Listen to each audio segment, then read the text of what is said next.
Hi, John. How you doing this week? Good, Elliot. Lot going on, but hanging in there as I hope you are. Yeah, hanging in there is right. So this week, I saw on Monday that the Department of Justice issued a press release along with a copy of an indictment related to a U.S. private named Ethan Meltzer, who is being indicted for passing military information to a group called Order of the Nine Angels, O9A, to try to set up an ambush of his military unit to kill U.S. soldiers. Did you see that? I did, and based on the fact that our colleague Dennis Lormel and I spoke a couple of weeks ago about the increase in domestic terrorism and the internationalization of terrorism that he's such an expert about, I think this has a couple of things in it for our community that are particularly eye-opening, and one is that the work of this individual with a neo-Nazi group, giving them information in the hopes that they would attack and kill his colleagues, but also sharing that same information with Al Qaeda. And I think that combination is both frightening and I think until recently fairly unusual. Yes. So just for the factual clarification, Private Meltzer and his unit were deployed in Europe, and it appeared that they were going to have a further deployment to some new location, all undisclosed in the indictment, but that he was exchanging encrypted messages, providing O9A and others, including Al Qaeda, information about the deployment.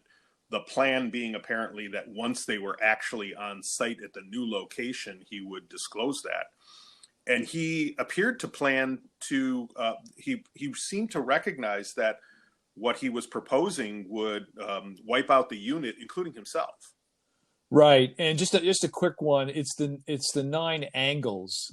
Maybe they think of themselves as angels, but I'm sorry. That's okay. Yeah. But the nine. But no, I think that's right. He obviously was prepared to die himself. And I think the other part of this that you and I talked about offline is he became a soldier and then seemed to be impacted by these neo-Nazi and Al-Qaeda related themes.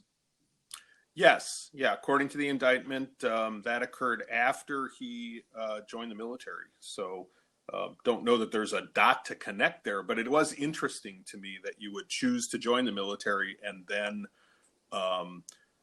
these other sentiments might arise. So the other thing that was interesting is, the Joint Terrorism Task Force that the FBI New York office runs was key in pulling this together, and with lots of cooperation across investigative units of several parts of the military and a number of parts of the government. Yeah, and the New York City Police Department. So the New York City Police Department has been an active member of that Joint Terrorism Task Force since at least post 9/11, if not before then. And obviously, Dennis and others would know that. So I do think the combination of law enforcement at all different levels working together is really important. It's not clear how they were tipped off to his views, obviously, in order to assess whether to look at the encrypted emails and those sorts of things. And there may not be something here specifically for our community in terms of funding the movement of illicit dollars. But I do think what this tells us is we have to continue to stay on top of developments, both domestically and, as we said before, internationally. So we're just better prepared. And the last thing I would mention, our friends in law enforcement have said for a long time, they need a federal statute on domestic terrorism. While there are statutes which he will be prosecuted under, to add that tool to the toolbox, as it were, I think would be particularly helpful, and hopefully Congress will work on that. Yes, yeah, a lot to think about here, and a lot of concerns. But as you just pointed out, I think the key is it's another reminder that we just have to remain vigilant. Exactly. So you want to read the release, June 22nd, this past Monday, from from the Department of Justice, Office of Public Affairs. Everybody stay safe. Have a good week, John. You too.